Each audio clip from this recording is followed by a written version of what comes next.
శ్రీ సాయినాథాయ నమః. శ్రీ సాయి సచ్చరిత్రము 37వ అధ్యాయము చావడి ఉత్సవము. హేమాడ్పంతి ఈ అధ్యాయములో కొన్ని వేదాంత విషయములు ప్రస్తావించిన పిమ్మట చావడి ఉత్సవమును గూర్చి వర్ణించుచున్నాడు. తొలి పలుకు. శ్రీ సాయి జీవితము మిగుల పావనమైనది. వారి నిత్యకృత్యములు ధన్యములు. వారి పద్ధతులు చర్యలు వర్ణింపనలవి కానివి. కొన్ని సమయములందు వారు బ్రహ్మానందముతో మైమరచడివారు, మరికొన్ని సమయములందు ఆత్మజ్ఞానముతో తృప్తి పొందిడేవారు. ఒక్కొక్కప్పుడు అన్ని పనులను నెరవేర్చుచు ఎట్టి సంబంధము లేనట్లుండేవారు. ఒక్కొక్కప్పుడు ఏమీయూ చేయనట్లు కనిపించినప్పటికీ వారు సోమరిగా కాని నిద్రితులుగా కాని కనిపించడేవారు కారు. వారు ఎల్లప్పుడూ ఆత్మానుసంధానము చేసేవారు. వారు సముద్రము వలె శాంతముగా తొణకక ఉండినట్లు కనిపించినను వారి గాంభీర్యము లోతు కనుగొనరానివి. వర్ణనాతీతమైన వారి నైజము వర్ణింపగల వారెవ్వరు. పురుషులను అన్నదమ్ముల వలె, స్త్రీలను అక్కచెల్లుండ్ర వలె, తల్లుల వలె చూచుకునడివారు. వారి శాశ్వతాస్ఖలిత బ్రహ్మచర్యము అందరూ ఎరిగినదే. వారి సాంగత్యమును మనకు కలిగిన జ్ఞానము మనము మరణించు వరకు నిలుచుగాక. ఎల్లప్పుడూ హృదయపూర్వకముకు భక్తితో వారి పాదములకు సేవ చేసేదముగాక. వారిని సకల జీవకోటి యందు చూచిదముగాక. వారి నామము ఎల్లప్పుడూ ప్రేమించెదముగాక. వేదాంత సంబంధమైన దీర్ఘోపన్యాసము చేసిన పిమ్మట హేమాడ్పంతు చావడి ఉత్సవమును వర్ణించుటకు మొదలెడెను. చావడి ఉత్సవం బాబా శయనశాలను ఇదివరకే వర్ణించితిని. వారు ఒకనాడు మసీదులోనూ ఇంకొకనాడు చావడిలోనూ నిద్రించుచుండేది. మసీదుకు దగ్గరలోనే చావడి 2 గదులతో నుండిది. బాబా మహాసమాధి చెందు వరకు ఒకరోజు మసీదులో ఇంకొక రోజు చావడిలో నిద్రించుచుండేది. 1910 డిసెంబర్ 10వ తేదీ నుండి చావడిలో భక్తులు పూజాహారతులు జరుపు మొదలెడేరి. బాబా కటాక్షముచే దీనినే ఇప్పుడు వర్ణింతుము. చావడిలో నిద్రించు సమయము రాగా భక్తులు మసీదులో గుమిగూడి కొంతసేపు మండపములో భజన చేసేవారు. భజన బృందము వెనుక రథము, కుడివైపు తులసీ బృందావనము, ముందర బాబా, వీని మధ్య భజన జరుగుచుండెను. భజన యందు ప్రీతిగల స్త్రీ పురుషులు సరైన కాలమునకు వచ్చుచుండేది. కొందరు తాళములు, చిరతలు, మృదంగము, కంజిర, మధ్యలలు పట్టుకొని భజన చేయుచుండేవారు. సూదంటి రాయి వలె సాయిబాబా భక్తులందరినీ తమ వద్దకు ఈడ్చుకొనిడేవారు.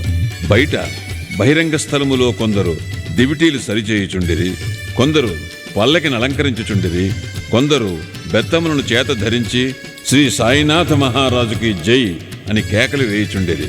మసీదు మూలలలో తోరణములతో అలంకరించుచుండేది. మసీదు చుట్టూ దీపముల వరుసలు కాంతిని వెదజల్లుచుండెను. బాబా గుర్రము శ్యామకర్ణ సజ్జితమై బయట నిలుచుండును. అప్పుడు తాతియా పాటీల్ కొంతమందిని వెంట పెట్టుకుని వచ్చి బాబాను సిద్ధముగా నుండుడని చెప్పేవాడు. బాబా నిశ్చలముగా కూర్చునడివారు. తాత్యా పాటీలు వచ్చి బాబా చంకలో చేయి వేసి లేవనెత్తుచుండెను. తాత్యా బాబాను మామా అని పిలిచెడివారు. నిజముగా వారి బాంధవ్యము మిక్కిలి సన్నిహితమైనది. బాబా శరీరముపై మామూలు కఫీని వేసుకొని చంకలో సటగా పెట్టుకుని చిలుమును పొగాకును తీసుకుని పైన ఉత్తరీయము వేసుకుని బయలుదేరుటకు సిద్ధపడుచుండేది. పిమ్మట తాత్య జలతారు చెల్లాను బాబా వడలిపై వేసిడివాడు. అటు పిమ్మట బాబా తన కుడిపాదము బొటనవేలుతో ధునిలోని కట్టెలను ముందుకు త్రోసి కుడి చేతితో మండుచున్న దీపము నార్పి చావడికి బయలుదేరేడివారు. అన్ని వాయిద్యములు మ్రోగిడివి.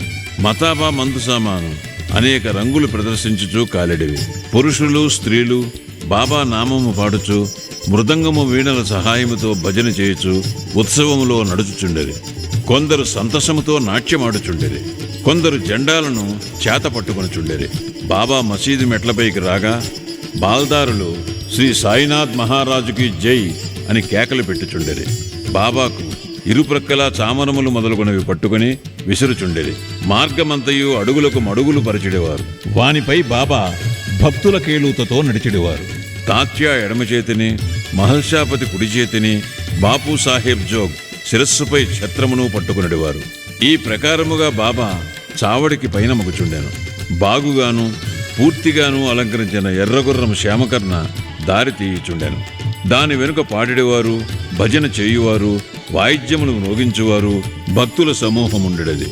హరినామస్మరణతోనూ బాబా నామస్మరణతోనూ ఆకాశము బ్రద్దలగునుటులా మారుమ్రోగుచుండెను. ఈ మాదిరిగా శోభాయాత్ర మసీదు మూల చేరుసరికి ఉత్సవములో పాల్గొన్న వారందరూ ఆనందించుచుండిరి. ఈ మూలకు వచ్చేసరికి బాబా చావడి వైపు ముఖము పెట్టి నిలిచి ఒక విచిత్రమైన ప్రకాశముతో వెలిగిడివారు. వారి ముఖము ఉదయ సంధ్య వలె లేదా బాలభానుని వలె ప్రకాశించుచుండెను. అచట బాబా ఉత్తరము వైపు ముఖము పెట్టి కేంద్రీకరించిన మనస్సుతో నిలిచిడివారు. వారు ఎవరినో పిలుచునట్లు కనిపించడిది. సమస్త వాయిద్యములు మ్రోగుచున్నప్పుడు బాబా తన కుడి చేతిని క్రిందకు మీదకు ఆడించెడివారు.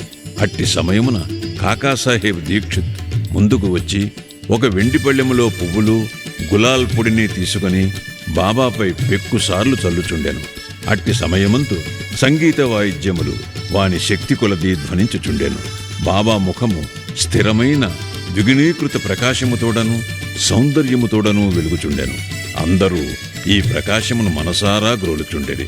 ఆ దృశ్యమును ఆ శోభను వర్ణించుటకు మాటలు చాలవు.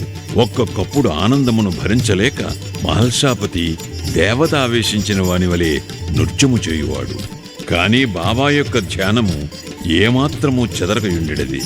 చేతిలో లాంతరు పట్టుకుని తాత్యాపాటీలు బాబాకు ఎడమ ప్రక్క నడుచుచుండెను. భక్త మహల్సాపతి కుడివైపు నడుచుచు బాబా శల్లా ఎంచును పట్టుకునేవాడు. ఈ ఉత్సవము ఎంతో రమణీయముగా ఉండేది. వారి భక్తి చెప్పనలవే కానిది. ఈ పల్లకి ఉత్సవమును చూచుటకు పురుషులు, స్త్రీలు, ధనికులు, పేదవారు గుమిగూడుచుండిరి. బాబా నెమ్మదిగా నడుచుచుండెను. భక్తి ప్రేమలతో భక్తమండలి బాబాకి ఇరుప్రక్కలా నడుచుచుండెడివారు. వాతావరణమంతయు ఆనందపూర్ణమై ఉండగా శోభాయాత్ర చావిడి చేరుచుండెను. ఆ దృశ్యము ఆ కాలము గడిచిపోయినది. ప్రస్తుతము కాని ఇక ముందు కాని ఆ దృశ్యమును కనలేము. అయినను ఆ దృశ్యమును జ్ఞప్తికి తెచ్చుకొని భావన చేసినచో మనస్సుకు శాంతి, తృప్తి కలుగును. చావిడిని బాగుగా అలంకరించుచుండేది.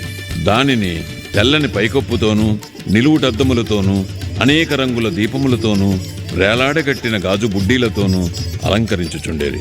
చావడి చేరగనే తాత్యా ముందు ప్రవేశించి ఒక ఆసనము వేసి బాలీసు నుంచి బాబాను కూర్చుండబెట్టి మంచి అంగరఖా తొడిగిన పిమ్మట భక్తులు బాబాను 1000 విధముల పూజించుచుండేది. బాబా తలపై తురాయి కిరీటమును పెట్టి పువ్వులమాలలు వేసి మెడలో నగలు వేయుచుండేది. ముఖమునకు కస్తూరి నామమును మధ్యను బొట్టును పెట్టి మనస్ఫూర్తిగా బాబా వైపు హృదయానందకరముగా చూచెడివారు. తలపై కిరీటము అప్పుడప్పుడు తీయిచుండెడివారు. లేనిచో బాబా దానిని విసర్వైచునని వారి భయము. బాబా భక్తుల అంతరంగమును గ్రహించి వారి కోరికలకు లొంగి ఉండేవారు. వారు చేయదానికి అభ్యంతరము పెట్టువారు కారు. ఈ అలంకారముతో బాబా మిక్కిలి సుందరముగా కనిపించుచుండే. నానాసాహెబ్ నిమోనుకర్ గిర్రును తిరుగు కుచ్చుల ఛత్రమును పట్టుకునిచుండెను. బాపు సాహెబ్ జోగ్ ఒక వెండి పళ్ళెములో బాబా పాదములు కడిగి అర్ఘ్యపాద్యములు అర్పించి చేతులకు గంధము పూసి తాంబూలమునిచ్చుచుండెను. బాబా గద్దెపై కూర్చుని ఉండగా తాత్యా మొదలగు భక్తులు వారి పాదములకు నమస్కరించుచుండేది. బాలీషుపై ఆనుకొని బాబా కూర్చుని ఉండగా భక్తులు ఇరువైపులా చామరములతోనూ విసనకర్రలతోనూ విసురుచుండేది. అప్పుడు శ్యామ చిలుమును తయారు చేసి తాత్యాకు ఇవ్వగా అతడొక పీల్పు పీల్చి బాబాకిచ్చుచుండెను. బాబా పీల్చిన పిమ్మట భక్త మహల్సాకు ఇచ్చుడువారు.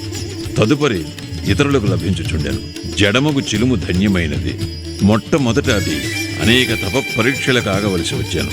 కుమ్మరులు దానిని ద్రొక్కుట, ఎండలో ఆరబెట్టుట, నిప్పులో కాల్చుట వంటివి సహించి తుదకు అది బాబా ముద్దుకు హస్తస్పర్శకు నోచుకున్నది. ఆ ఉత్సవము పూర్తి అయిన పిమ్మట భక్తులు పూలదండలను బాబా మెడలో వేసిడేవారు. వాసన చూచుటకు పువ్వుల గుత్తులను చేతికిచ్చేవారు. బాబా నిర్వ్యామోహము, అభిమాన రాహిత్యములకు అవతారము అగుట చేత ఆ అలంకరణములను గాని మర్యాదలను గాని లెక్కపెట్టువారు కారు.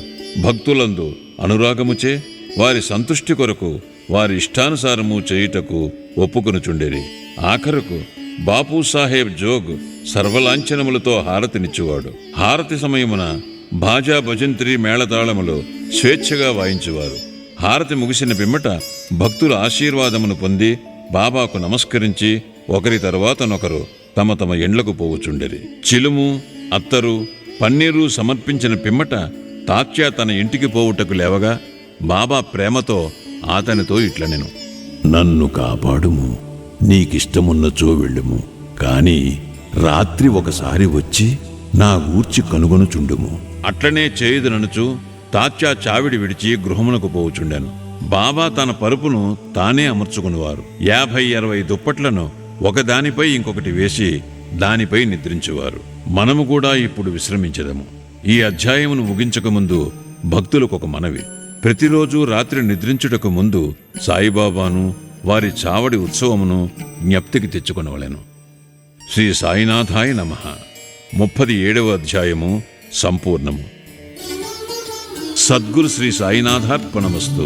శుభం భవతు. 5వ రోజు పారాయణము సమాప్తము.